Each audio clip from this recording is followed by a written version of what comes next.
Oi pessoal, tudo bem? Estamos aqui pela Valecup para fazer essa live sobre coordenação pedagógica e educação 4.0. Então, convido a todos, quem estiver aí, podem ir chamando as pessoas, para que a gente possa falar um pouquinho aí sobre coordenação pedagógica, essa educação 4.0, metodologias ativas. Então, estamos aqui pela Valecup para poder conversar, bater um pouquinho o papo sobre esses assuntos tão polêmicos numa época que tem deixado a educação um pouquinho desequilibrada, se é isso que podemos dizer, tá bom? Então, nós vamos começar. Para quem não me conhece, né, que pela Valecup, eu sou Renata Aguilar. Sou coordenadora pedagógica há mais de 25 anos, sou professora de sala de aula e neuropsicopedagoga. Tenho vários cursos pela Valecup, com e-book, com videoaulas, e a gente está fazendo o lançamento de um combo com o meu curso de coordenação pedagógica e educação 4.0. E metodologias ativas. Então, são videoaulas só de coordenação pedagógica. Nós temos mais de 10 videoaulas, o e-book de educação 4.0, e aí eu vou dar uma pitadinha no decorrer dessa live do que é essa educação 4.0 e para onde nós vamos caminhar aí, tá bom? Então, sejam todos bem-vindos e vamos começar aí. Podem colocando as perguntas de vocês têm uma caixinha com ponto de interrogação. Vão colocando as perguntas, eu vou falar um pouquinho da coordenação pedagógica, dos desafios desse coordenador pedagógico em época de isolamento social e também sobre essa educação 4.0, que é algo muito novo, porém algo que veio a agregar, tanto que os vídeos que foram gravados pelo curso estão muito próximos aí dessa realidade, então é tudo muito atual, tá bom? Então vamos lá, gente, começando e aí, boa noite a todos, estou vendo todo mundo entrando, nós estamos com um público bem grande já. E aí, o que é ser coordenador pedagógico? Quando a gente atua quanto coordenação pedagógica, eu já estou nessa área há 25 anos, e a gente entra no papel de coordenador pedagógico, eu falo que por dois caminhos. Aquele caminho onde você é professor, e no dia seguinte você passa a ser coordenador, principalmente na rede particular, às vezes acontece. Então aquele professor que ele é convidado para ser coordenador. Ou então aquela pessoa que vem para dentro da escola e agrega e ele passa a assumir o papel de coordenação dentro de uma escola que já tinha uma estrutura pedagógica, que já tinha uma equipe formada. Então são dois desafios. O desafio daquele professor, que ele, a princípio, estava dentro do grupo da equipe docente, e ele entra numa hierarquia. Então, ele passa a ser o coordenador. Então, já temos aí alguns desafios, tá? Porque ele deixa de ser um membro da equipe, e eu passei por essas duas situações, e foi muito nítido na minha carreira quanto coordenadora pedagógica. Em um momento eu fui chamada para ser coordenadora e eu era professora e fazia parte do grupo, e num outro momento eu fui contratada para ser coordenadora e eu entrei dentro da escola que já estava estruturada. E felizmente, né, fiquei anos nas instituições. Porém, muitos desafios foram sendo superados aí. Ser coordenador pedagógico, e é isso que eu falo no e-book, que eu falo nos vídeos, não é uma tarefa tão simples assim. Eu falo que às vezes, quanto coordenadora, por diversas vezes, e quem é coordenador deve passar por essa mesma angústia, a gente chega na escola com um determinado plano para aquele dia. Só que acontecem tantas intervenções que nós parecemos um coordenador bombeiro. Bombeiro porque a gente vai apagando os incêndios. São os pais que ligam, é aluno indisciplinado, é falta de professor, é alguém do transporte que deu problema, é o lanche que está descoberto e você vai para lá. Então, muitas vezes, e aí conversando com coordenadores, hoje eu dou assessoria nas escolas para coordenadores também, essa angústia, ela é compartilhada por todos, por todos. Então, o nosso papel quanto coordenador passa a ser alguém emergencial. Eu tenho que resolver todos os problemas da escola num tempo recorde. E a função realmente do coordenador fica muito a desejar. Por diversas vezes eu escuto de coordenadores e também por mim mesmo, pessoas falando assim, nossa, eu terminei o dia com aquela sensação, sabe, gente, com aquela sensação que você não fez nada. Você fala, meu Deus, eu só corri atrás de problema, né? A blusa perdida do aluno, o pai que ligou, a secretária, o comunicado que deveria ter saído e não saiu para as famílias. Então, a gente vive nessa angústia. Então, o coordenador, primeiro, a gente precisa estruturar. E eu acho que com o tempo, né, de trabalho que eu tive na coordenação, eu comecei a perceber que algumas coisas eu tinha que deixar, que não eram da função do coordenador. E que, quanto coordenador, a gente acha que todos os problemas da escola estão na coordenação pedagógica. Então, o coordenador acaba se sentindo até culpado por isso tudo. E não é verdade isso, né? O papel realmente do coordenador pedagógico é formação de professores. E hoje, nesse tempo de isolamento social e de pandemia, o que eu percebo? Escolas onde o coordenador já tinha uma função ativa de acompanhamento de aula, de acompanhamento de professores, tem passado por essa transição. Não vou dizer que é mais fácil, porque esse momento de isolamento tem gerado aí angústias demais, porque é tudo muito novo. Então, vamos pensar, a escola é assim, a família... Não, gente, tá todo mundo passando pelos mesmos problemas. Problemas sociais, problemas econômicos e problemas escolares. Eu tenho visto escolas e professores, gente, dando assim o gás, aquele até mais do que a gente conseguia dar antigamente, porque nós tivemos que reaprender e aprender uma nova ferramenta que de verdade a escola não estava preparada para isso. Nós estamos falando, e aí eu vou juntar com metodologias ativas e educação 4.0. Nós estávamos falando tanto de modificar a escola, de metodologias diferenciadas. Aí vem a BNCC, que uma das competências, as 10 competências da BNCC, trazia essa cultura digital, e nós achávamos que tudo isso estava muito longe. E de repente o que aconteceu? De um dia para o outro, para-se tudo, e a gente tem que dar aula EAD. E aí enfrentamos N problemas, tanto de adaptação, quanto de ferramentas que não deram certo, escolas que entraram em férias de repente porque não conseguiam se organizar e agora vão se organizando, parece que as coisas vão entrando nisso.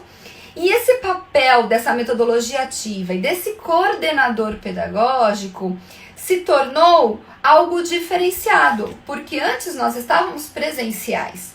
Então, outros fatores aconteceram. Então, acho que a primeira função desse coordenador pedagógico, ele não é o bombeiro da escola que tem que ficar apagando os incêndios, apesar que as pessoas acreditam ainda nisso. Outro ponto importante que eu falo muito, tanto no e-book, né, da Valecup, nessas videoaulas, e quem me conhece, quem me acompanha aí durante todo o meu trabalho de publicação, de livros, é que o coordenador pedagógico ele não pode ser visto como um fiscal da escola. Eu tô vendo algumas pessoas comentando aqui, né? Gente, podem ir colocando as perguntas, eu vou falando e vou respondendo. Já vi que tem várias perguntinhas aqui, já vou respondendo.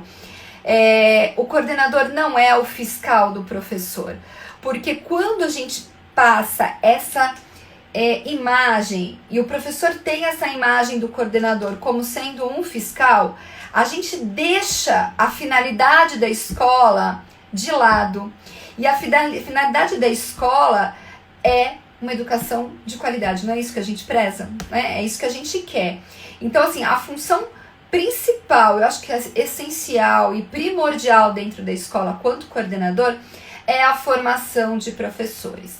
E como é que a gente pode fazer isso diante de uma demanda que a gente tem dentro da escola, né? Nós temos uma demanda pedagógica, nós temos uma demanda familiar, nós temos uma demanda de alunos, tá? Nós temos uma demanda de família.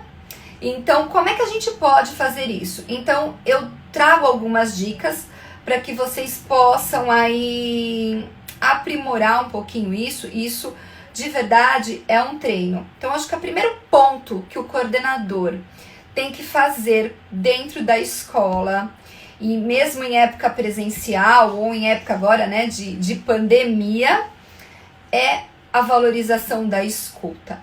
A gente fala tanto de escutar o aluno, né, o aluno protagonista, a BNCC traz tudo isso, só que a gente deixa de coordenador de ouvir o professor.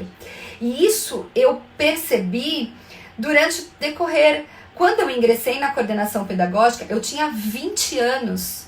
Então, imagine, eu coordenei educação infantil, Fundo 1, Fundo 2 e médio. Então, aos 20 anos, a hora que eu entrei na coordenação pedagógica, eu era uma professora de ensino fundamental 1 e assumi a coordenação pedagógica. Eu esbarrei por inúmeros problemas. Problemas das pessoas que não achavam que eu era uma menina, onde já se viu alguém coordenar uma pessoa que tem anos de magistério. Então eu esbarrei nesse problema. Esbarrei num problema que eu tenho certeza que todo mundo enfrenta. Deixei de ser a amiga de todos para ser a fiscal da direção. E não é esse o papel do coordenador. Então, durante muito tempo, durante um bom tempo, eu tinha ainda aquela imagem que eu estava ali para fiscalizar se o professor estava dando uma boa aula, se ele tinha corrigido as tarefas, se ele tinha dado atenção para o aluno, se ele tinha verificado uma agenda. Chegou uma época que eu cheguei a pegar as agendas das crianças para ver se os professores carimbavam. Olha que loucura, né? E aí você percebe que a sua função quanto coordenador fica de lado, porque os problemas aconteciam muito dentro da escola. E aí quando os problemas acontecem, qual é a função do coordenador? Apagar incêndio. Quando eu inverti o jogo e eu fui para dentro da sala de aula e eu comecei a conversar com os meus professores, eu comecei a ouvir os professores e ouvir as angústias deles, os erros também diminuíram dentro da escola. Porque quando a gente fala, e aí eu vou voltar de novo no que eu acabei de falar, quando a gente fala sobre a escuta do aluno, o coordenador tem que escutar esse professor, porque esse professor tem muito a dizer. Ele tem dúvidas, sim. Muitas vezes ele não consegue organizar a sua sala de aula, organizar a disciplina dessa sala de aula. Então, assim, o coordenador é aquele, gente, de verdade, ele tem que estar um passo à frente desse professor. Ele tem que acolher esse professor, porque esse professor, ele precisa compartilhar. Imagine hoje, em época de pandemia, em época de isolamento social, em época de aulas remotas. Gente, não é aula EAD, tá? Pelo amor de Deus. Eu sempre falo para todo mundo, gente, isso não é EAD. EAD é outra configuração. Nós estamos em aula emergencial. Não sabemos até quando isso vai realmente permanecer. Porém, nesse momento, o coordenador tem sim que apoiar esses professores e junto com esse professor, e eu sempre falo nos meus e-books, né, no meu e-book, nos meus videoaulas ou nos meus cursos, estreitar essa relação coordenador, família e equipe, porque o coordenador ele é um gestor. E se ele é um gestor e ele é um líder, ele é alguém que está ali junto, que estabelece esse elo entre o professor. Quando eu comecei a estabelecer um elo com os meus professores e ter um vínculo maior, eu percebi uma credibilidade muito maior. Eles chegam na minha sala e falam, Renata, olha, eu sempre falo para minha equipe de professores, eu falo, vamos trabalhar com a verdade, porque o coordenador é aquele que está para apoiar o professor e não é para apontar os dedos dos erros desse professor. Então eu sempre brinco com os meus professores, eu falo assim, me contem tudo, me falem a verdade. porque quando você traz isso para a coordenação, a gente resolve juntos problemas, nós compartilhamos juntos desses problemas, a dificuldade de um aluno que de repente não está aprendendo, a dificuldade de um aluno de inclusão, como replanejar nessa época de isolamento social. Eu tenho dado assessoria a algumas escolas e eu escuto muito e dos coordenadores, eu não sei às vezes como organizar esse plano de aula com o meu professor. Então, assim, é ajudar. Eu acho que a principal função do coordenador é estar do lado desse professor. Se a finalidade da escola é dar sentido para a educação, a gente começa pelo professor. É ele quem tem que ser valorizado. O coordenador não pode tirar a autoridade do professor em sala de aula, jamais, tá, gente? Eu vejo alguns coordenadores tirando a autoridade do professor de sala de aula, jamais, porque a autoridade do professor ali é o principal. E se há algum problema dentro da sala de aula, vamos resolver juntos. E aí que o coordenador... gente, eu tô vendo bastante pergunta, eu vou respondendo, tá? E aí que o coordenador entra efetivamente dentro da sala de aula, ele precisa acompanhar esse professor, não mais como um fiscal, nem mais como alguém que está ali para apontar os erros, e sim para trabalhar esse elo, que é a finalidade do coordenador. Então, quando a gente estabelece, olha a importância e olha a ligação de uma boa gestão, de uma boa equipe docente e de metodologias ativas, tá? Então, o que são essas metodologias ativas?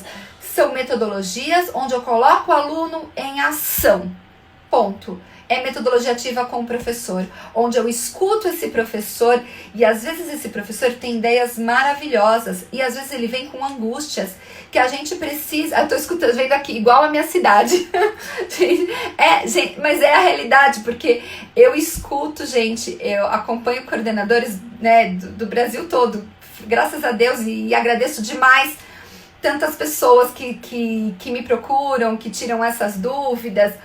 Mas é isso, é esse coordenador estar junto com esse professor. E como é que ele pode estar junto? Organizando o seu dia. Não podemos mais ser bombeiros. Então, assim, procura a blusa. Não dá para o coordenador sair correndo procurar a blusa pela escola. Eu já fiz isso muitas vezes, porque os pais ligavam e falavam: nossa, mas meu filho perdeu a blusa? Olha que absurdo, a escola não viu? Essa blusa custa caro. E aí, naquela ânsia de você resolver logo o problema, você fala assim: para tudo daqui, sair da minha sala e vou resolver isso. E eu vou procurar a blusa pela escola. Só que enquanto você resolve a blusa pela escola, o professor está sozinho na sala de aula. E isso não pode. Então, quantas vezes, principalmente quem dá aula para Fund 2, percebe muito isso. Os professores do Fund 2 às vezes têm aquela... mando o aluno para casa.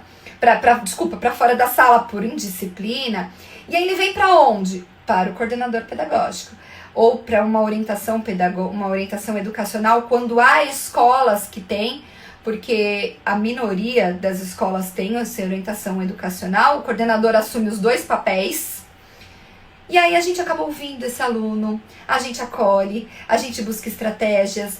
Então, essa é a função. E aí, quando eu tenho um elo de ligação entre o meu professor, entre a família, entre esse aluno, eu consigo aplicar essas metodologias ativas, tá? E essa educação 4.0.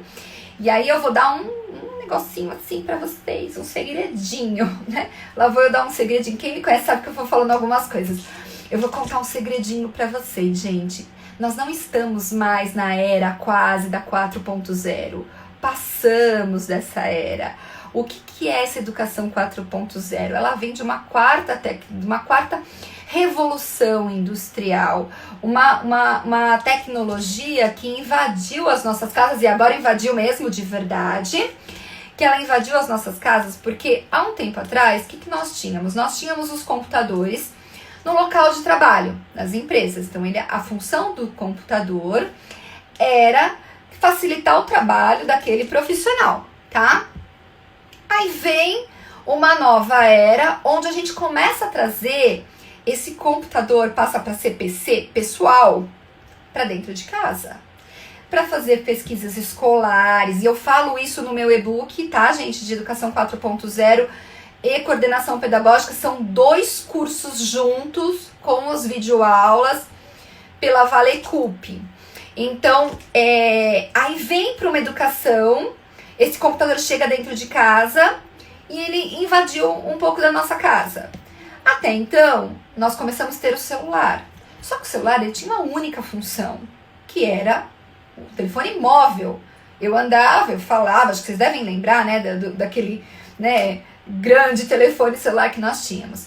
E aí passamos por uma outra revolução, onde o celular começou a ter aplicativos. E esses aplicativos começaram a tomar conta do nosso dia.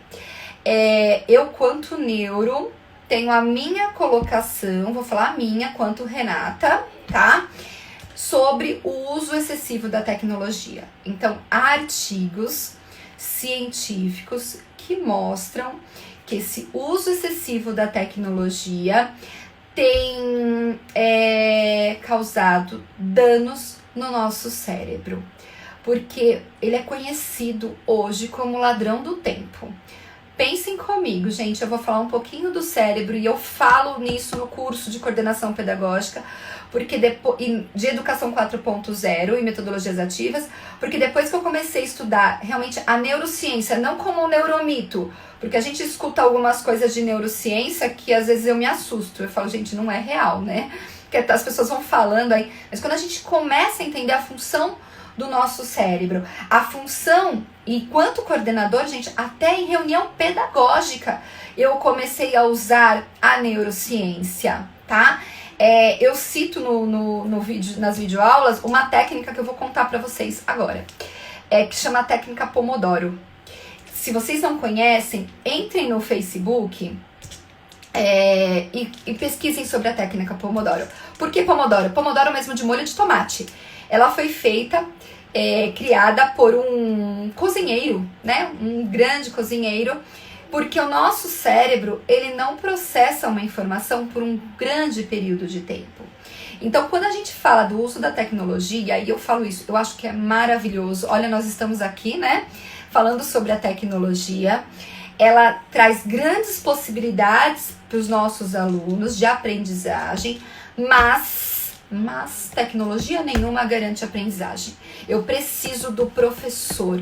É ele quem media, é ele quem faz a construção do conhecimento, é ele quem faz a interação. As nossas crianças de educação básica, de ensino fundamental 2, tá? E até ensino médio, eu já diria que nem no ensino universitário, eu já tenho as minhas dúvidas de se uma educação só com a tecnologia, ela é totalmente funcional. O nosso cérebro, ele aprende por interação. E quando eu falo de interação e eu falo de coordenação, a comunicação ela é muito importante. Nós estamos nos comunicando. Só que assim, se eu ficar aqui o tempo todo conversando, sem começar a responder as perguntas, daqui a pouco, o que vai acontecer com o cérebro de vocês? Tá? Eu vou fazer uma brincadeira muito rápida. Gente, eu posso combinar uma coisa com vocês? A gente tá com um público bem grande. O Instagram, ele tem um tempo muito curto. A gente pode fazer o seguinte, se vocês toparem aí, coloquem aí pra mim o coraçãozinho, ok. Eu encerro uns minutos antes do Instagram encerrar, salvo a live e a gente volta depois, tá? Que aí eu consigo tirar todas as dúvidas de vocês, tá bom? Tô vendo que aí o pessoal tá dando um ok, tá bom? Mas eu vou tentar tirar essas dúvidas aqui pra não perdê-las aí nesse meio. Então, assim, a gente tem um tempo de concentração. E aí eu falei pra vocês que eu ia fazer a brincadeira, né? Acharam que eu tinha esquecido disso. Eu vou falar pra vocês o seguinte, não pensem, eu não quero que vocês pensem na cor vermelha. Vocês pensaram? Digam aí para mim, por favor. Pensaram, né? Duvido que pensaram. Quando eu disse não pensem na cor vermelha. E aí todo mundo colocou que pensou. Que eu tô com os 2 Instagrams. Eu tô com o da Valecup e tô com o meu. Por que isso? Porque o nosso cérebro, ele não vai... Ó, todo mundo sim. Porque o nosso cérebro não vai processar esse não. E é isso que a gente tem que fazer quando a gente é coordenador, quando a gente trabalha com metodologias ativas. Metodologia ativa é colocar a criança em ação. Metodologia ativa pode ser feito por qualquer professor, em qualquer parte do mundo, sem recurso tecnológico nenhum. É ele, eu falo porque assim, de verdade, só sabe o que é ser professor quem passou pela sala de aula. Ninguém vai me convencer do contrário, tá? Ninguém vai me convencer do contrário. Porque assim, eu estou na sala de aula há mais de 30 anos e eu sei o que é o chão da sala de aula. Então, quando você conversa com o coordenador, quando você conversa com o professor, você sente e compartilha das mesmas angústias desse professor. E aí você vai trabalhando com ele, tá? Gente, eu vou respondendo as perguntas e a gente vai colocando aqui, tá? Deixa eu ver, tinham perguntas bem interessantes aqui. Eu vou voltar rapidinho pra gente poder colocar aqui. Vamos lá. Vitor, boa noite. Uma instituição consegue funcionar na questão pedagógica sem coordenador pedagógico? Vitor, posso falar de verdade? Eu não acho que... Pode até funcionar. Ótimo. Mas será que com a qualidade? Que plano escolar é esse que está sendo feito? Como é que esse professor tem um apoio? Ele não tem um apoio. A direção, por mais que tente, ela não vai conseguir suprir o papel do coordenador pedagógico, que é acompanhar o dia a dia da escola, que é acompanhar esse professor, que é acompanhar e buscar estratégias para que esse professor melhore na sua qualidade. Por isso que eu falo, o coordenador não é o fiscal, ele está ali para ajudar. Por diversas vezes, meus professores chegam para mim, e eles sempre chegam e falam assim, Renata, por favor, eu não estou conseguindo fazer com que aquele aluno seja alfabetizado, por exemplo. E aí eu falo, mas peraí, vamos analisar? Faz o seguinte, eu vou na sua sala de aula, eu sento na sua aula, vamos buscar... Gente, eu chego às vezes a sentar com o aluno do meu lado. E aí eu falo pro professor, você tem toda a razão. Ele não vai aprender desse jeito. Vamos buscar estratégias. De repente nem eu sei aquela estratégia naquele momento. Só que eu vou pesquisar. E a hora que eu pesquiso, e o coordenador é um pesquisador.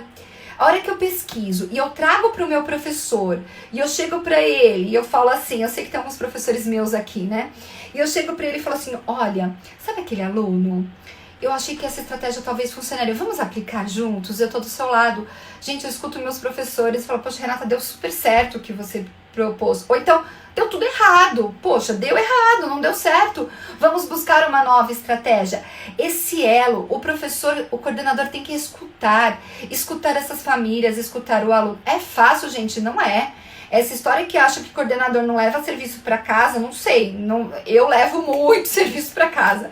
Quantas vezes eu passei madrugadas analisando prova e olhando o plano de aula para que dê tudo certo, tá? Vamos respondendo mais algumas perguntas aqui e aí eu continuo. Tinha umas perguntas aqui bem interessantes que eu tinha colocado aqui. Como coordenador eu acho que é isso, tá? Como coordenar aqui se não se conhece? Muitas das vezes eu não sei como eles podem ajudar. Muitas vezes ele não tem formação na área de pedagogia, é indicado pelo secretário da educação. Nossa, isso é um problema. Isso tem acontecido muito, principalmente na rede pública, tá? Eu não sei seu nome, desculpa, tá escrito D. Lirasaki. Gente, isso eu ouvi muito e eu dei um curso de coordenação pedagógica. Tinham mais de 200 coordenadores e a maioria não tinha conhecimento sobre educação e foram indicações de secretários. Péssimo, gente, porque como é que você pedir para um cozinheiro, para alguém que, sei lá, um arquiteto que nunca cozinhou, te ensinar a fazer um bolo maravilhoso, com inúmeros recheios, inúmeras coberturas. Eu posso até ensinar, eu vou pegar a receita e vou tentar olhar. Mas não é isso, gente. O coordenador pedagógico tem que ter conhecimento de pedagogia, sim.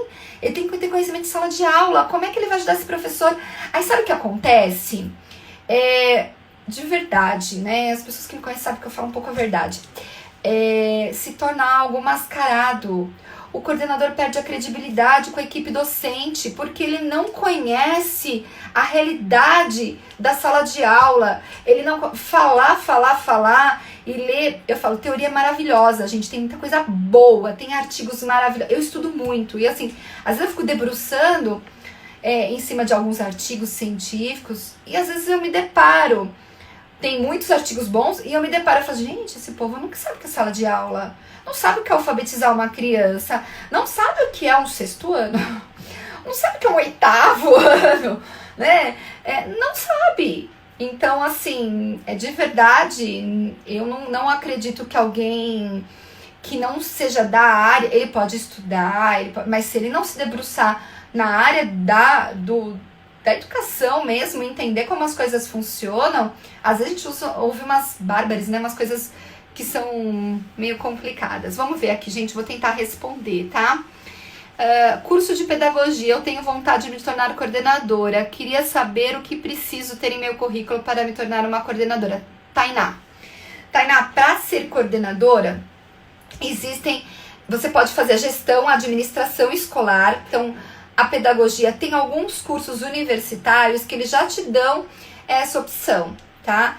Você precisa ter administração escolar, dependendo da região que você mora, não sei qual região que você mora, e da legislação que tem essa região. Mas administração escolar é essencial, porque você precisa conhecer um bom plano de ensino, a legislação que rege a sua, né, a delegacia de ensino, que rege a escola que você vai estar. E a primeiro momento, gente, para ser um bom coordenador é ele estar apto a aprender sempre, porque os nossos professores têm muito a ensinar também para os coordenadores, viu? Quando eu dou aula quando eu coordeno Fundi 1, ok, educação infantil acho que é mais tranquilo, mas, por exemplo, Fundamental 2, eu não sou especialista, vou dar um exemplo, tá? Em geografia. Apesar de eu me formei em matemática, sou especialista em alfabetização, mas eu não sou especialista em geografia, eu não fiz faculdade de geografia. Então, quando às vezes eu faço algumas colocações para um professor de geografia, eu tenho que ouvir desse professor. É ele que tem o conhecimento da matéria, eu tenho o conhecimento da didática, da organização da escola, do que é melhor para o meu aluno aprender, mas do conhecimento é dele. E aí há um diálogo, olha que gostoso esse diálogo. Então o professor que é especialista passa para você passa para eles e ambos trabalham juntos. Porque se não trabalhar junto, gente, é fracasso, né? Eu acho que é aí que a gente tem que fazer essa união toda, tá? Vamos respondendo mais algumas perguntas aqui. Deixa eu ver. Luana, já que não tenho experiência e muitas vezes isso conta mais do que tem alguma qualificação? Luana, não entendi muito bem a pergunta. Deixa eu ver se eu consigo entender de novo. Quem não tem experiência conta mais com quem tem qualificação de diploma? Eu acho que seja isso que você queria perguntar. Olha, Luana, de verdade, tá? Gente, por favor, se vocês não concordam comigo, eu digo que não, tá? Não é título que garante um bom profissional. Não é título de mestrado, de doutorado, de pós-doc, nada disso garante um bom profissional. O que garante realmente um bom profissional é aquele que busca o conhecimento e que ele esteja apto a aprender sempre. Então, por exemplo, eu fiz magistério e eu acabei o magistério em 1991, numa época que não precisava fazer faculdade para dar aula. E eu usava, vou contar pra vocês, gente, mimeógrafo, tá? Não sei se alguém é da época do mimeógrafo, mas eu era da época do mimeógrafo. Você tinha que pôr álcool na almofadinha. Ou eu parava lá naquela época do mimeógrafo e cruzava os meus braços, ou eu buscava. Pensam que tá sendo fácil para mim trabalhar com toda essa tecnologia? Não tá sendo fácil. Eu jogo na plataforma e não salva a plataforma e não salva a live, né? Mas o que acontece? Eu vou assistindo. Graças a Deus tem Google, tem tutorial. Então eu procuro lá alguma coisa, assisto um vídeo e falo assim, olha, você salva aqui, clica aqui, e aí não deu certo, aí você instala coisa que não era para ter sido instalado no computador. Gente, é isso. Por isso que eu falo, metodologia ativa. É essa ação. Nós temos que ensinar os nossos alunos a resolver problemas. Conteúdo a gente pega depois. Se o seu aluno, e aí eu tô vendo, tem algumas angústias aqui, né? Se o seu aluno não só sair este ano sabendo, vou citar um exemplo, né, simples, o que são, sei lá, quais foram as guerras que teve no Brasil na época da colonização, Isso ele vai pegar depois. Então, que aprendizagem que a gente vai ter que ter agora? Esse aluno é um olhar para o aluno com metodologia ativa. Ele é o protagonista. A gente precisa ouvir essa criança. Ela está do outro lado da tela. E a gente não tem certeza se ela está aprendendo. Então, ter essa metodologia ativa. Eu trago muitas sugestões, gente, no meu e-book. Desde mapas conceituais, o que é realmente esse ensino híbrido. Aula invertida é maravilhoso para trabalhar. Então, olha a função, eu acho que tá tão junto, né? O coordenador, o professor e a metodologia ativa. E aí, lembra que eu falei para vocês que eu ia contar o segredinho dessa educação 4.0 pulando para 5.0, que poucas pessoas têm ouvido falar e não tem nada ainda muito, que eu diria, nem livros, nem muita coisa ainda está sendo pesquisada sobre essa metodologia 5.0. Nós entramos agora. Uma tecnologia 5.0 é uma tecnologia, educação 5.0, e aí eu vou dar a palhinha para vocês, tá? É aquela educação que eu trabalho com as competências socioemocionais, junto com tudo isso que está acontecendo. Então, é um olhar de valores, é um olhar para essa criança, é um olhar para esse professor e é um olhar para essa família que recebeu de presente no colo uma educação que fala, agora é com você. E eu tenho percebido, olha como é importante a função do coordenador. E eu tenho percebido famílias angustiadas. Outro dia eu dei uma live para as famílias angustiadas. O que eu faço? Eu não sei ensinar meu filho. Gente, a família, ela tem um papel fundamental nesse processo. E antes, eu vou falar, gente, aí uma grande maioria, não vou colocar todas, mas havia famílias que colocavam seus filhos na escola às 7 horas da manhã, pegavam seu mesmo filho à noite, 7 horas da noite, já com a fralda, com janta, com tudo. E eu ouvi de professoras que a mesma fralda que eles entregavam o filho para os pais era a mesma fralda que voltava no dia seguinte. Então, olha essa família hoje tendo que assumir o papel dela quanto família. Não estou falando quanto professor, porque é outra, mas quanto família. Eu sentar com meu filho para fazer a lição era um momento de família, tá? Era um momento que eu tinha que fazer com o meu filho. Gente, tá acabando o Instagram? Deixa eu ver aqui. Peraí. Vocês estão conseguindo me ouvir? Então, deixa eu ver se eu consigo colocar mais um tempinho aqui, tá bom? Senão a gente faz aquele combinado. Eu saio e a gente entra de novo, tá bom? Então, vamos lá. Outras perguntas. Como posso me aprimorar para ter uma boa adaptação para o meu currículo? A Luana também. Luana, para você adaptar o seu currículo, primeiro assim, gente, olha a função do coordenador, é ele quem tem que dar essas orientações para o professor. Né, Luana? Muito boa a sua pergunta. Então, assim, vamos pegar o conteúdo. Nós tínhamos um planejamento no começo do ano, que ninguém imaginava que nós íamos passar por esse problema, certo? Ok, nem eu. Então, assim, a gente tinha um plano de aula. E esse plano foi truncado. Metade de março, para-se tudo, vamos nos adaptar. Então, assim, abre o seu planejamento e perceba o que é mais importante para o seu aluno aprender. Em alguns momentos, você vai ter que ter um bate-papo com eles.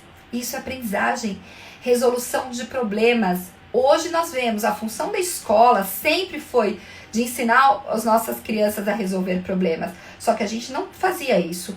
E os nossos alunos não estão, gente, preparados para serem autônomos. Eles são alunos passivos. De professor ouve.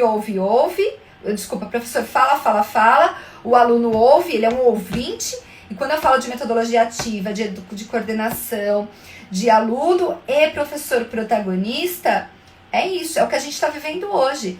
Então, assim, o aluno estava acostumado a receber tudo muito pronto. E agora ele tem que abrir e arregaçar as mangas e fazer. Então, reveja seu plano, pincele aí o que é mais essencial. Eu brinco, se você tivesse que pegar o ano todo do seu, gente, Funde 1, Funde 2, pega o seu ano todo e fala assim, eu tenho que dar isso em 2 meses. O que é principal que o meu aluno saia sabendo? Primeiro ano, o que ele precisa saber? Primeiro ano, eu acho que de todos os anos, o primeiro ano é o mais difícil. Por que ele é o mais difícil? Por conta da alfabetização. Eu acho que é onde realmente tem um problema bem grande. A educação infantil também, tá? Os alunos maiores lidam um pouquinho melhor com isso, tá? Então vamos lá, tem mais algumas perguntas, vou respondendo e a gente vai avançando mais um pouquinho. Ju, qual foi a sua maior dificuldade na subida de degraus da sua carreira pedagógica? Ju Oliver. Ju, inúmeras dificuldades, inúmeras. E digo, hoje eu tô considerando, nessa época de pandemia é uma dificuldade também.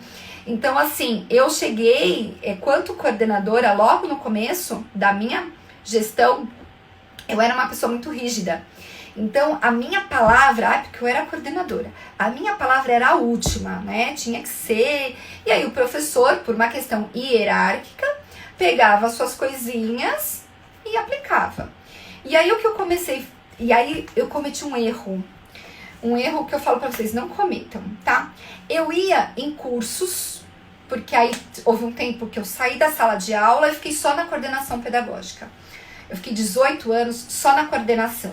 Eu era professora, fui coordenadora durante 18 anos, e aí o que eu comecei a perceber? Eu ia para cursos, simpósios, congressos, porque a gente quer buscar mais informação. E às vezes eu ouvia alguns palestrantes e eu voltava encantada. Eu falava, nossa, e eu queria aplicar tudo na sala de aula, na escola, quanto gestora. E aí eu percebia que às vezes as coisas não funcionavam, nem tudo que está ali na teoria funciona realmente na sua realidade. Eu acho que eu tenho que pensar nisso. Na sua realidade quanto escola. Então, chegou um momento que eu comecei a, sem querer, apesar de já ter passado pela sala de aula, eu senti um afastamento da minha equipe. E aí chegou um momento que eu falei, opa, preciso voltar para a sala de aula. E aí foi o que eu fiz, né? Eu estou, depois de 18 anos na coordenação, estou agora quanto coordenadora, quanto professora de sala de aula. E aí foi muito bacana, porque eu comecei, aí eu peguei uma nova geração de alunos. Não aquela geração que eu tinha deixado, uma geração de alunos ouvintes, mas sim de alunos agora que não aceitam autoridade, que não tem mais de 20 minutos de concentração, que levantam, que perguntam 500 vezes qual é a página, e aí você fala, página 24, exercício 2, aí eles perguntam, qual é o livro mesmo? Então eu comecei a sentir isso, e aí eu comecei a trazer isso, e foi isso, eu acho que de uns 12 anos pra cá, eu comecei a enxergar melhor esse grupo. Tanto que hoje as minhas professoras, às vezes elas vêm na minha sala e elas comentam assim, Renata, tudo aquilo que você falou, não, pelo amor de Deus, não vai dar certo. Né? Ainda eu falo que tem... Gente, quem é coordenador sabe do que eu tô falando. Tem um perfil, e aí que a gente tem que tomar alguns cuidados quanto coordenador. O perfil de professora de educação infantil é um. O perfil de professora de Funde 1 é outro. Professores de Funde 2, outro, professor de médio, né? Então, assim, coordenar segmentos, nós precisamos tomar alguns cuidados. Até no meu e-book eu falo muito sobre isso. Cuidado com as nossas reuniões pedagógicas, quando a gente programa uma reunião pedagógica para os professores.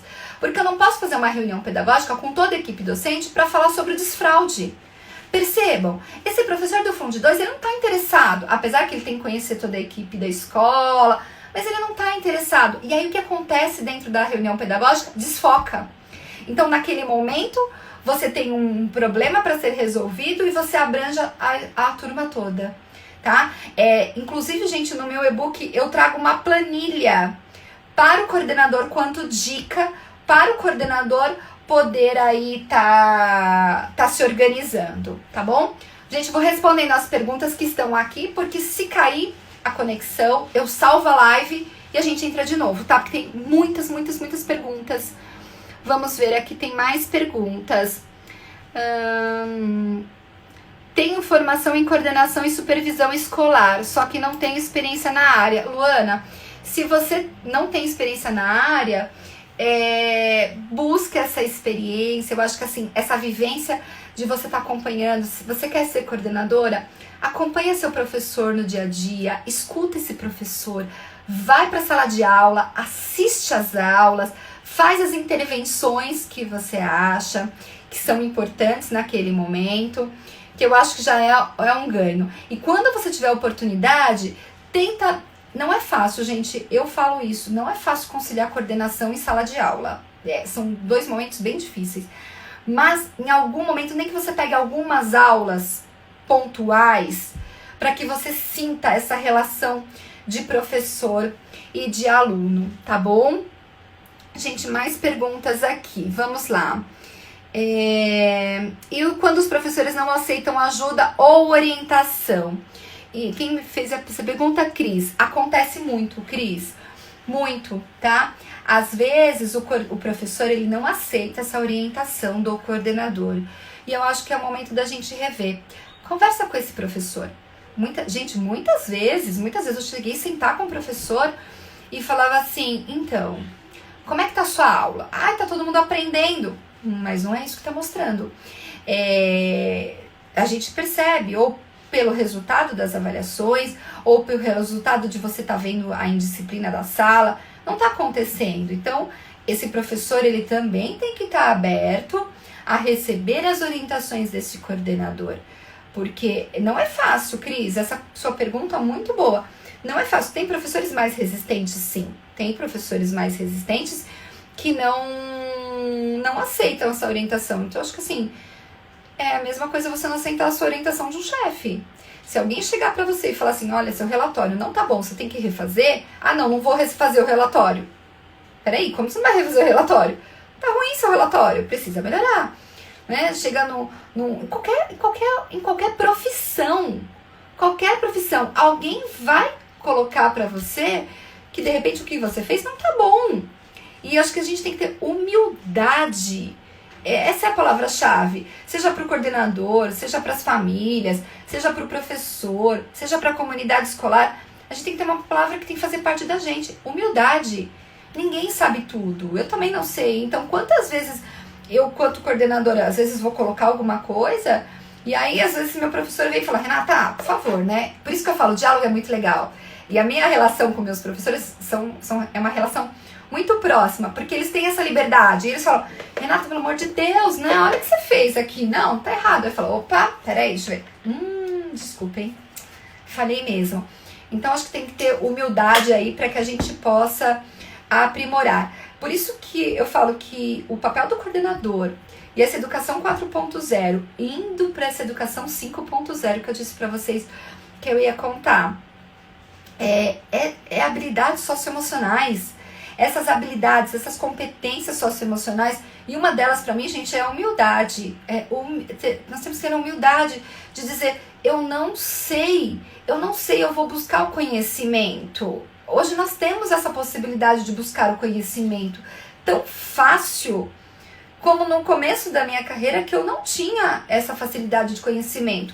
O professor, e eu falo no meu e-book da Educação 4.0, o professor, ele era o detentor do saber. Nós íamos para a escola para buscar informação.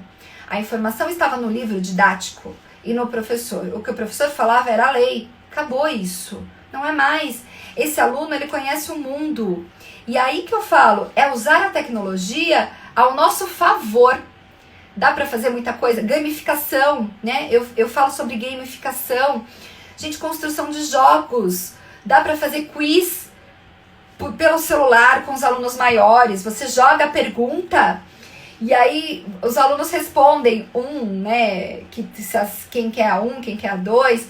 Hoje, nessa tecnologia, dependendo das plataformas que vocês estão usando para dar aula, eu faço muito isso. Eu falo, gente, a professora vai falar uma pergunta.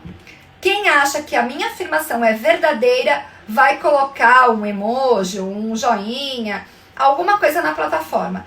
Quem acha que não, vai pôr um X. E eles, pela conexão do computador, eles fazem. Olha que legal. E aí, eu já faço a pontuação na hora. Então, eu tenho 30 alunos, 18 acham que sim, 12 acham que não. Então, por que será? Vamos ver se a afirmação é certa ou não. Professor, façam mais perguntas do que tem respostas para essas crianças.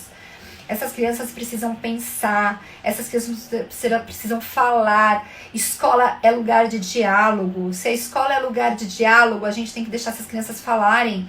O valor da escuta. É diferente eu ouvir e escutar, né? Tem uma diferença aí, tá? Gente, eu vou fazer uma outra brincadeira com vocês aqui, tá bom? Estou amando as suas aulas, gente, obrigada. Ó, quanta coisinha de carinho aqui. Deixa eu ver que tem mais perguntas. Muitas. Deixa eu ver aqui. A Miriam, o problema é que muitas instituições são indicadas por política. De verdade, Miriam, é uma pena.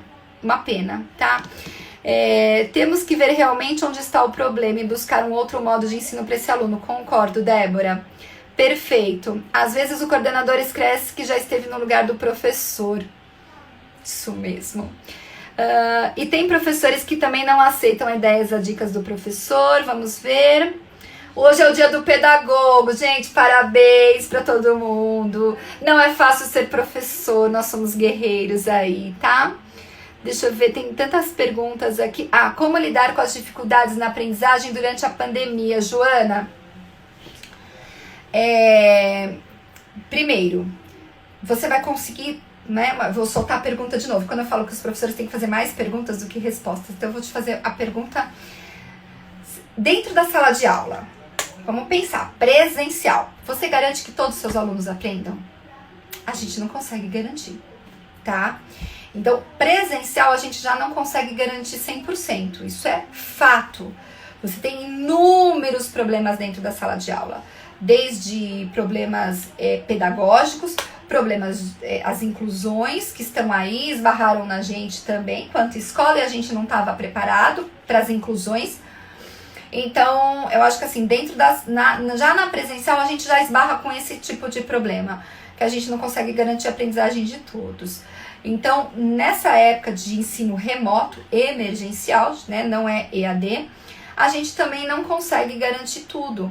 Por isso que a função da família, nesse momento, ela é muito importante. Gente, a família não tem que ficar sentada do lado do aluno enquanto ele está dando aula.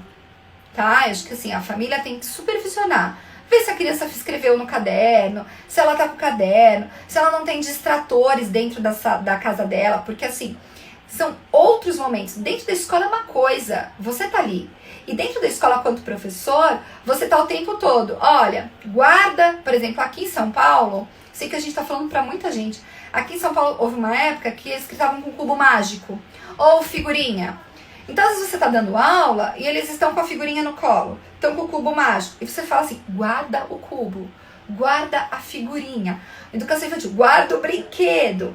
Né? E no Fundo 2 e no médio, precisa tomar cuidado, porque senão eles estão com o celular ali. E não para uma aprendizagem, e sim para comunicação com rede social. Então, imagine dentro de casa, que são os distratores, tá? Então, se tem esses distratores, a gente acaba tendo que organizar isso, tá bom? Então, assim, pedir para os pais, não deixem, né, celular do lado das crianças, às vezes o cachorro, o bebê que chora, tudo isso são distratores, tá? E eu falei para vocês que eu ia fazer uma brincadeira, tá? Com vocês. Então, vamos lá. Eu vou pedir para vocês fazerem, não estou vendo, e olha como a gente fala de época de tecnologia. A tecnologia ela é ótima. Então imagina, você está dando aula para o seu aluno, você pede uma determinada função. Ai, gente, o pessoal falando que vontade de voltar para a escola, né? Verdade, gente, que podia passar bem rápido tudo isso. Então eu vou fazer uma brincadeira com vocês, tá bom? Então, e aí eu vou voltar para a tecnologia. Então, quando a gente coloquem as perguntas, tá? Que eu vou respondendo. Quando a gente fala assim, o meu aluno, e aí respondendo aquela pergunta que tinha um pouquinho antes na live, que nós tivemos que encerrar. Gente, vocês que entraram agora, nós já estamos na segunda. A gente fez uma hora de live, encerramos, tá? Eu fiz essa... encerramos por conta do Instagram. Eu acho que eu consegui salvar no IGTV da Valecup, pelo menos eu tentei. E olha as nossas dificuldades quanto à tecnologia. E aí volta com as perguntas, tudo bem? Então vamos lá. Vou fazer a brincadeira com vocês. vocês façam aí, tá? E aí é que a gente fala, eu não sei se vocês vão fazer ou não, mas eu espero que façam. Se não fizerem, gente, tentem fazer, porque essa experiência eu vou trabalhar com o cérebro de vocês. Eu vou estimular algumas conexões que estavam adormecidas. Então, quando a gente fala de metodologia ativa, de coordenação pedagógica, de essa educação 4.0, indo para a educação 5.0, eu vou falar para vocês de um artigo também bem recente dessa educação 5.0, é estimular algumas áreas cerebrais, e quando a gente pensa nessas áreas cerebrais, a gente tem que pensar nessa questão da aprendizagem, tá bom? Então, vamos ver aqui. Tudo bem? Prontos para fazerem aí a brincadeira? Vou pedir para vocês. Posso repetir meu nome? Posso, gente. Renata Aguilar. Eu tava fazendo pelo meu Instagram, mas meu Instagram também parou aqui. Por isso que as redes sociais nem sempre são adequadas. Então, podem ir lá na minha rede social, é renataaguilar.educadora. E eu tenho uma página também e tenho os cursos pela Valecup, tá? Sou autora de alguns livros na área de educação, de formação pedagógica e sou neuropsicopedagoga. Então vocês têm aí todo essas possibilidades. Tem alguns vídeos que eu coloco também para dicas. Tudo pronto, gente? Já vou responder a sua pergunta, tá, Joana, sobre reunião. Cruzem os braços. Eu quero que vocês cruzem os braços normalmente, tá? Observem qual é o braço que tá em cima e qual é que tá embaixo, tá? Olhem aí. Pronto, vou dar um minutinho. Ok? Viram? Invertam. O braço que estava em cima vai para baixo, o braço que tá para baixo, inverte ele. Se era o direito que estava em cima, agora é o esquerdo.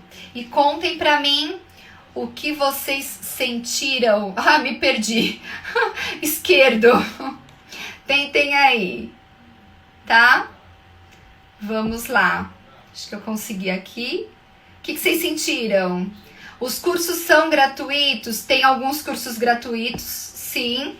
E o da Valecup são videoaulas. É um combo, gente. Um combo imperdível. As pessoas colocando confusa. Perdi essa parte. Faço de novo.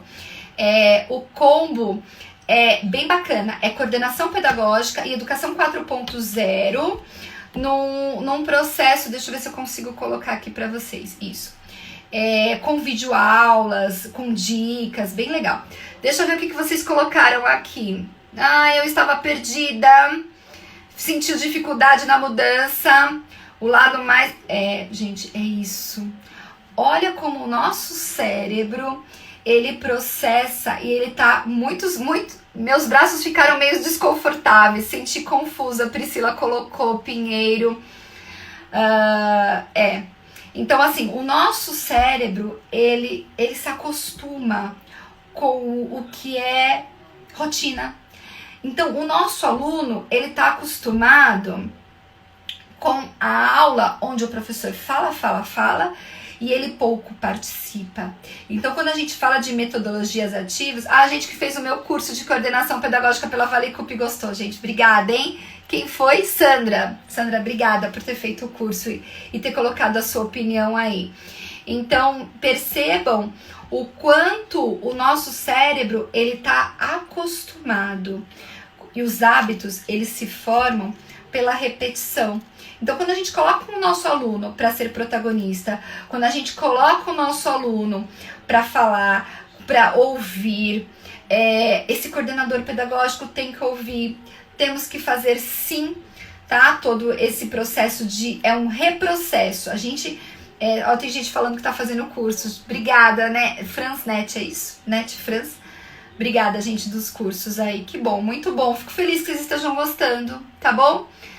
Ju, minha internet caiu, não vi a resposta para sua pergunta. Ju, não responde ainda não, tá bom? Vou falar agora sobre a BNCC, tá? Então, a gente precisa conectar o nosso cérebro. Quando eu pedi para vocês cruzarem os braços e fazer esse teste, o que eu fiz com o cérebro de vocês?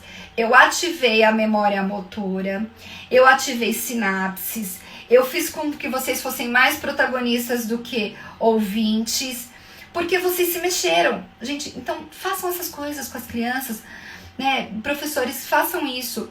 Aí a Ju falou sobre a BNCC. Gente, é priorizar. Dá para cumprir tudo? Não dá. Não vamos falar de novo que a gente vai cumprir todo o conteúdo como se fosse... Não é a verdade. Nós vamos priorizar o que é mais importante para poder dar e o que a gente pode deixar para o próximo ano. Porque tem alguns conteúdos que eles vão rever. Pensem, qual é a função da série que você dá aula? E quanto coordenador, você tem que ajudar o seu professor nesse processo, tá? Qual é a função? Naquela série, o que eles precisam necessariamente saber no final do ano? Porque nós não sabemos quando a gente vai retornar. Pode ser em agosto, pode ser em julho, escolas deram férias, não deram, tá bom? Vamos lá, Natália. Então, Ju, a sua pergunta. Natália, você acha que vai ser preciso começar do zero quando as aulas presenciais retornarem? Nossa, excelente pergunta. Tendo em vista que as escolas municipais na minha cidade não possuem suporte para aulas EAD. Natália, excelente pergunta. Nós estamos falando de duas realidades, tá? Nós temos qual será o futuro da educação no Brasil. Vou fazer a mesma, aí a PF Green, não é isso? Eu vou falar junto. Nós temos duas realidades dentro do Brasil.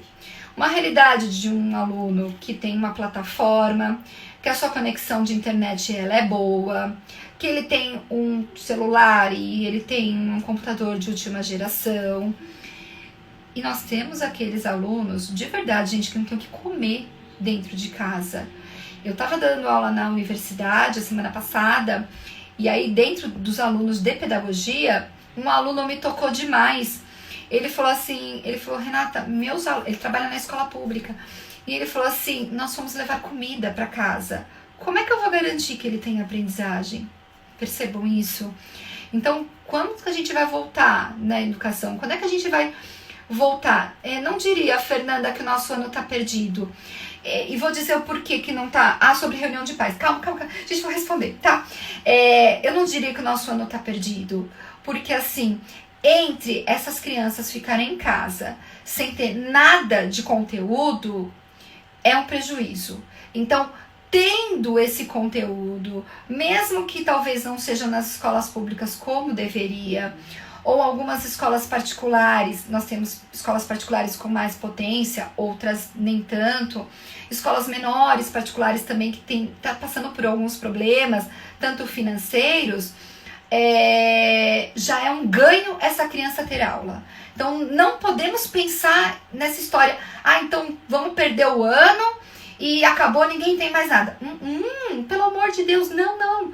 O tempo que eles estão tendo com vocês online, por plataformas, que cai conexão, a gente viu aqui entre eu e vocês, a conexão caiu, retoma. Já é um ganho. O que vai ser, respondendo às outras perguntas aí que eu vou colocar, o que vai ser dessa educação? Eu acho que quando a gente retornar, vale a pena fazer um bom planejamento de aula, rever esse planejamento de aula. Nós vamos ter dois tipos de alunos agora, né, dentro desse retorno. Um grupo de alunos que buscou informação, que acompanhou a aula do professor online, que a família estava presente, e um grupo de alunos que não teve nada disso, tá? Então a gente vai ter que equalizar isso, não vai ser fácil equalizar. E não estou dizendo que a gente vai conseguir isso a curto prazo. Talvez aulas de apoio, aulas de reforço, para tentar... Vamos pensar, gente, numa escola pública. A nossa realidade do Brasil de educação já não era boa, tá? Já não era.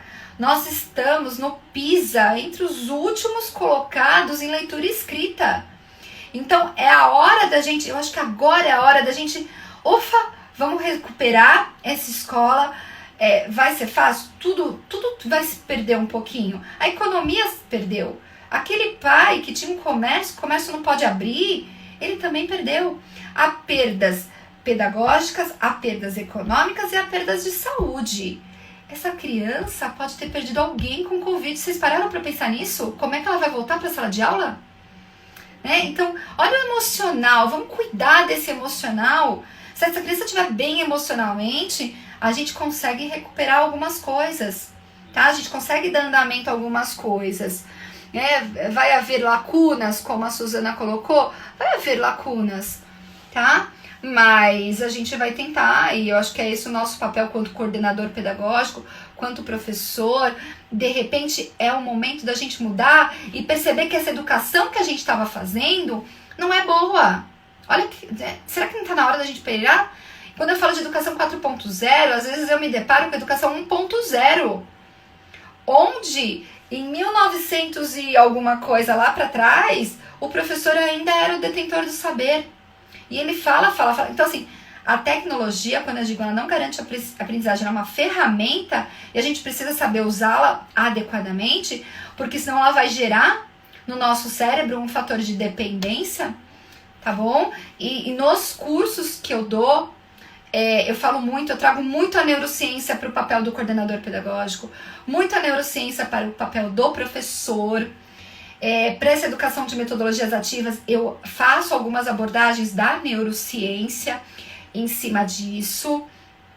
Então é bem bacana, porque eu falo, tem uma frase, eu esqueci o autor, que ele diz que quando a gente não consegue entender o cérebro da criança, é como a gente tentar desenhar uma luva sem conhecer o formato da mão. Não dá mais pra gente negar isso, tá, gente? Não dá. Não dá pra gente querer trabalhar numa educação sem entender que essa criança, ela é a protagonista da ação dela. E a gente só vai fazer com que ela seja protagonista se esse professor estiver disposto a aprender. E aí, como eu falei na live anterior, ele ter humildade. O coordenador precisa ter humildade para aprender sempre. Cai a conexão aqui, eu dou um grito, eu chamo minha filha, eu falo, vem aqui, velho, o que tá acontecendo? Então, mas é isso, a gente tentar ir buscar, tá bom, gente? Nós estamos em 1h15 de live, inúmeras perguntas. Deixa eu ver aqui. Sandra, alguém perguntou sobre reunião de pais. Gente, reunião de pais é uma das últimas coisas que a gente tem que pensar nesse momento, a mesma coisa de avaliação. A reunião de pais, dá pra fazer ela remota? Dá. Acalmem essas famílias, gente, acalmem. Cuidado para não sobrecarregar essas famílias com conteúdo. Não dá pra gente chegar e falar assim, eu parei na 34 no presencial e daqui pra frente eu entro no 35, na página 35. Não dá, tá? Cuidado, porque senão a gente quer sobrecarregar e a gente quer colocar um papel, né? Vamos dar conta do conteúdo, vamos dar conta da apostila, vamos dar conta do livro didático. Não é bem assim. Vamos acalmar a situação, as famílias. Nós temos 3 grupos de pessoas. Nós temos aquele grupo de pessoas que não tá nem aí para a saúde e continua circulando. Nós temos um grupo de pessoas que talvez vocês estejam comigo, que a gente faz todos os cuidados, né? A gente tem todos os cuidados de higiene, porém não estamos neuróticos. E tem famílias neuróticas que tá deixando as crianças ansiosas, depressivas, criança que tá lavando a mão por qualquer coisa. Percebam, gente, vamos tratar o emocional. Vamos pensar nessa criança, vamos pensar nesse professor que também é guerreiro, que ele tá fazendo aulas online que ele nunca fez. Então, né, hoje é o dia do pedagogo aí, né, aplausos para todo mundo que está na área da educação, porque nós estamos fazendo coisas que nós nunca fizemos e achamos que a tecnologia estava super distante e esbarrou e assim, né? Então tá, é isso. Vamos ver aqui várias perguntas. A reunião pedagógica, a Joana que tinha perguntado, Joana, tenta fazer uma reunião por plataforma. Eu acho que é bem bacana, porque os pais também colocam essas angústias. Lembra que eu falei da valorização da escuta? Valorização da escuta do professor. Quanto coordenador, você tem que escutar o professor, tem que escutar o aluno e vamos escutar as famílias. O que essas famílias estão sentindo? Como é que estão essas crianças em casa? Escutem. Então, Joana, faz tenta fazer. Tem plataformas, gente, gratuitas. Tá? Eu não sei se posso falar, mas eu vou falar. O Google Meet é uma plataforma que você consegue fazer reunião para os pais. E eles conseguem acessar pelo celular. Então, mesmo aquelas famílias que não têm tanta condição financeira e econômica, vão poder participar. E aí, quanto professor, gente, acalme, escutem essas famílias. vejam como é que eles estão, expliquem para essas famílias a importância da rotina dentro de casa. Essa criança precisa ter rotina dentro de casa para ter uma aprendizagem. Lembra que eu falei na live, falo na live anterior, porque eu tive que desligar e conectar. E eu falo muito isso nos meus e-books, em todos os meus livros. Rotina. Rotina, gente, não é a criança, não precisa colocar a criança de uniforme para ter aula, não é isso. Ela pode fazer aula de pijama, tá? Mas tirar os distratores dela, tirar o celular, o cachorro, o brinquedo, para que ela possa se concentrar. E também tem um tempo de aula, né? Aulas muito extensas, muito longas. Alguém fez a pergunta sobre educação infantil. Cuidado, né, gente? Educação infantil, pelo amor de Deus, né? Tô falando comigo, Renata, tá? Eu assumo o que eu falo ali. 4 horas, gente, com a criança à tela. Se na neurociência eu digo tanto que as crianças pequenas não podem ter acesso à tela, porque isso é prejudicial para o desenvolvimento neurofuncional, o nosso cérebro precisa ter vivência, a educação infantil precisa ter interação. Então, como é que eu trabalho com a educação infantil? Orientando essas famílias, né? Oriento essas famílias para fazer atividades lúdicas, atividades práticas. Eu tenho um curso também sobre o lúdico na educação infantil pela Vale Cup, tá? Bem bacana. Tem gente falando que fez reunião com o pai pelo Google Meet, deu super certo. Joana, fica aí a dica, tá bom? Flávia, fale um pouquinho mais da coordenação na educação infantil. Flávia, a educação infantil, o coordenador da educação infantil, ele tem um papel tão importante ou até mais do que às vezes um coordenador do ensino médio. Porque ele tem que olhar para essa criança, ela está em desenvolvimento. O cérebro dessa criança, gente, quem já fez meu curso de neuro sabe do que eu tô falando. O cérebro da nossa criança, ele está em desenvolvimento, principalmente do 0 aos 7 anos. É onde ele está fazendo, nós falamos de funções executivas, onde ele está desenvolvendo essas funções executivas. Ele aprende pela interação, ele aprende pelo brincar. Por isso que a BNCC, gente, ela não traz aquilo aleatoriamente. Os 2 eixos principais da BNCC é o brincar e o interagir. Então, o coordenador de educação infantil, Flávia, ele tem que perceber se seu professor está contemplando essas habilidades. Porque, de verdade, gente, educação infantil não precisa de papel, não, tá?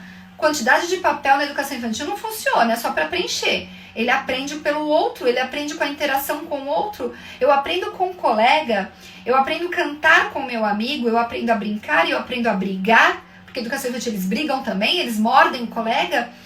Mas eles estão numa sociedade, essa socialização, ela é essencial para a construção da personalidade, para a construção do eu. Então, o coordenador de educação infantil, ele incrivelmente, ele tem que ter esse olhar. Se esse professor está olhando para essa criança, se ele está fazendo roda de leitura, tá, Flávia? Elabora no meu e-book de coordenação. Gente, olha quanta gente aqui. No meu e-book de coordenação, eu trago essa planilha para que vocês possam olhar esses pontos, tá? Mas de qualquer jeito, gente, fico à disposição de vocês, tá? Tem gente perguntando no meu Instagram, renataaguilar.educadora. Entra lá, pode curtir a página e aí a gente vai sempre conversando. Tem outras lives que eu faço também. Ju, tô apaixonada, quero fazer o curso de coordenação. Ju, que bom! Acho que eu falei tanto, né? Você fez tantas perguntas, Ju. Super participativa aqui na Vale Cup, tá? Vamos ver aqui, como funciona para fazer o curso. Rejane, na Vale Cup, tem o link, só entra lá no site da Vale Cup e você tem acesso ao curso. Esse curso, meu curso, na verdade eu tenho 4 cursos pela Vale Cup. Eu tenho o Lúdico na Educação Infantil, que ele acompanha 10 videoaulas. Eu tenho o Lúdico na Matemática, todos eles acompanham o e-book. Eu vi alguém falando que pegou o e-book, encadernou, joia, né? Só não vai dar para autografar o e-book. O Lúdico na Matemática também são videoaulas. E nesse curso que vocês têm pela Vale Cup meu de matemática, eu falo sobre material dourado. E tem esse combo, que é bem bacana, que é coordenação pedagógica e educação 4.0, tá? Os 2 têm videoaulas e tem e-book. Você compra os 2 juntos e ganha tudo, tá? Todas as videoaulas, são quase 20 videoaulas. E aí, agora eu vou fazer um novo para acoplar nesse sobre educação 5.0. Quem estava aqui desde o começo viu que eu falei de educação 5.0, tá bom? Gente, eu acho que é isso. Deixa essa live salva, por favor, vou deixar, tá bom? Deixa eu ver se tem mais perguntas aqui, tem bastante... tem mais uma pergunta. Gente, vou tentar responder, tá bom? Letícia, qual o tempo adequado para Fundamental 1 e 2 para as aulas online? Letícia, eu acho que vocês percebem a função do coordenador? Como ela é importante? O coordenador é ele quem vai permear esse caminho em tempo de pandemia. Letícia, Fund 1, nós podemos dividir o Fund 1 em 2 momentos. Primeiros e segundos anos, terceiros, quartos e quintos. Um aluno de quinto ano, ele tem um tempo de concentração maior do que um aluno de primeiro ano, tá? Fund 2 é outro ponto. Então, Fund 2, gente, são maiores, sim, dá para eles ficarem conectados. O que tem acontecido, que eu tenho visto, é assim, o aluno tem aula de manhã e à tarde passa no videogame. Olha aí, olha o excesso de tela, que não precisa disso, tá? Por isso que a função da família, ela é essencial. Então, Letícia, pensa em fragmenta isso. Primeiro ano, um tempo de aula menor, tá, gente? E aí eu vou falar, Renata, eu acho que 1 hora, assim, tá de bom tamanho e ainda com muita interatividade. Fazer a criança levantar, procurar pela casa um objeto que tem a letra que você tá dando. Um quinto ano também, faz uma coisa diferente com as crianças para poder estar trabalhando, tá bom? Carol, Renata, eu sou assistente de coordenação, mas exerço a função de coordenadora. Me encontrei, mas queria reconhecimento. Carol, o que eu posso dizer para você? O reconhecimento tenta vir internamente de você. É lógico que a gente precisa do reconhecimento da direção, dos professores. Se você exerce da função do coordenador e você está fazendo um bom trabalho na coordenação, acho que o maior reconhecimento talvez seus professores. São eles que vão te reconhecer como uma líder, como alguém que agrega, tá? Eu acho que isso... Porque o reconhecimento do coordenador, ele é mais difícil, porque parece que ele tá ali só para resolver problemas dentro da escola. E não é bem assim, tá bom? Gente, vou tentar responder só mais algumas perguntinhas, tá? Renata, você tem experiência em EJA? Qual a sua visão sobre esse esquema de aprendizagem? Vitor, porque na maioria dos casos vemos que os alunos estão interessados apenas na certificação do Fund 2 ou médio. Vitor, é verdade, tá? Assim, eu não vou te falar com tanta propriedade, por isso que eu falo, a gente tem que ter humildade, né? Pra falar, eu poderia falar um monte de coisa de EJA aqui, mas eu não tenho tanta propriedade assim pra falar do EJA. Eu não acho que são só os alunos de Fund 2 e médio. Às vezes eu vejo alunos universitários que não estão a fim de aprender, eles querem só o diploma. Então acho que o nosso maior desafio é fazer um engajamento com essas crianças, com esses alunos, né, Vitor? Eu não tenho muita propriedade para te falar porque eu não trabalho muito com EJA, eu trabalhei pouquíssimo, mas eu trabalho com o professor, com a universidade, com alunos, e eu vejo isso, né? Então assim, aquela coisa lá do Fund 1 que eles falam assim, vale nota? Se não vale nota, eu não vou fazer? Às vezes eu vejo alunos universitários perguntando, mas professora, isso que você está pedindo vai valer nota? Vai somar em qual? Então, peraí, né, gente? Acho que é buscar essa aprendizagem, esse profissionalismo aí, tá bom? Deixa eu ver aqui mais algumas perguntinhas que nós estamos... Tô fazendo educação inclusiva pela Valecup, amei, que legal!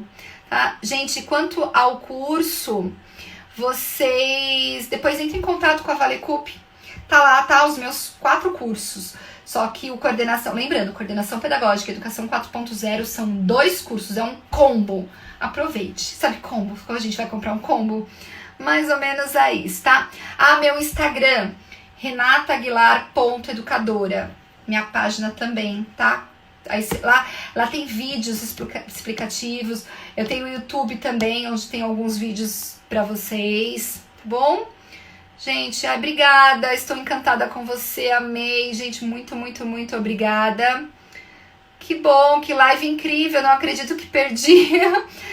Vou salvar a live, tá, gente? Vou salvar a live aqui. Como eu disse, somos todos aprendentes, temos que ser... aprendentes? Nós somos aprendizes, Nós temos que aprender. Nós temos que aprender sempre, buscar esse aprendizado. Essa história que a gente acha que não precisa mais aprender, para com isso. Né? Nós temos que aprender sempre, quanto coordenador, quanto família. As famílias estão aprendendo a lidar com seus próprios filhos. Falam para mim que se não estão, né? Estão aprendendo a lidar. Muitos pais, muitas famílias não conheciam seus próprios filhos, não sabiam as suas angústias, os seus pensamentos, estão passando a conversar mais, a comer junto. E de verdade, gente, nós temos que orientar essas famílias sim. Eu sou mãe de adolescente e eu falo, almoço, antes eu não tinha esse tempo, porque eu saía correndo de uma escola para outra, cada um comia num horário. E hoje estamos todos dentro de casa. Então, na hora do almoço, estamos todos juntos. E eu falo, o celular não faz parte da família, ele não é membro da família. Então, eu coloco de lado e falo, o celular não pode nem estar na mesa. Então, isso é um hábito que eu tô também tentando, tá? Minhas lives são afetivas, são mesmo, Rita. Porque eu acho que, assim, a afetividade é tudo. Então, quando eu coloco, eu falo assim, o celular não é membro da família, não é membro, né? Não faz parte. Então, o celular fica fora da mesa. É fácil com mãe e adolescente, imagina, toca lá o bip, já querem olhar. Olha como estímulo de neuro, gente, eu falo muito, como estímulo de neuro é tão importante quanto a gente precisa ver o quanto a tecnologia pode ser prejudicial em excesso, tá? Fica aí minha dica, tecnologia não garante aprendizagem, quem garante aprendizagem é interação com o outro. A tecnologia é apenas uma ferramenta e que a gente possa fazer dessa ferramenta o melhor possível, tá bom? Gente, por mais lives assim, que bom, gente, fico muito feliz, tá? A Sandra colocou, aqui em casa também, celular não come, adorei essa frase, tá bom? É isso mesmo, gente, celular não faz parte da família. Estou à disposição de vocês, agradeço a Valecup pelo convite, né? Já estávamos falando aí da Valecup de fazer outras lives. Esse horário é um horário que eu tenho que competir com inúmeros artistas, então é mais difícil competir com tudo isso. Quero ser sua amiga, Sandra, já tem amiga aqui, vão lá, vai lá no meu Instagram e curte, sigam lá, e quem me conhece, gente, eu sei que eu tô com o Instagram aqui aberto, quem me conhece, a gente sabe, pode mandar mensagem, eu tento responder todas as mensagens, né? O pessoal manda no inbox perguntas, eu vou respondendo na medida, às vezes não consigo responder exatamente naquele horário, porque principalmente quando acaba uma live, gente, aí vem um monte, tá? Mas eu respondo, dou dicas, às vezes compartilho material com vocês, é isso, gente, eu acho que professor é isso, tá? Escrever, meu Instagram, gente, renataaguilar.educadora, tá bom? renataaguilar.educadora. Gente, muito obrigada, Valecup, pelo convite, tá? Obrigada, Suzana, essa live deu de 10 nos artistas. Ai, gente, isso me conforta tanto. Vocês não têm noção. Porque, assim, alguém colocou aí que a gente não tem reconhecimento. Ai, Carol, a Carol colocou aí meu Instagram. Obrigada. Gente, é verdade, a gente luta tanto. Eu falo assim, há tantos anos, né, Gente, eu tô me sentindo já íntima de vocês aqui, tá bom? A gente luta tanto pela educação e eu fico tão feliz de saber que tem pessoas que lutam pela educação, porque assim, a gente tem que acreditar que a gente pode mudar sim. Essas nossas crianças só tem a gente, né? Esses professores, quando eu falo de coordenação, quantos professores não estão bem por problemas familiares? E a gente precisa acolher. Às vezes o professor ele entra na minha sala e eu percebo pelo rostinho dele, como vocês professores percebem pelo rosto dos alunos que eles não estão bem. Às vezes eu percebo pelo rosto do meu professor. E às vezes é um professor de Fundo 2, de 9º ano. Eu olho pra ele e falo assim, tá tudo bem com você? Ele fala, tô com alguns problemas. E às vezes ele nem vai falar do problema, às vezes ele senta na minha sala e chora. E eu falo, calma, posso te ajudar? Ele, não é nada com a escola, é familiar. E às vezes, mais tarde, eu mando uma mensagem pra esse meu professor e falo, você melhorou? Você tá mais tranquilo?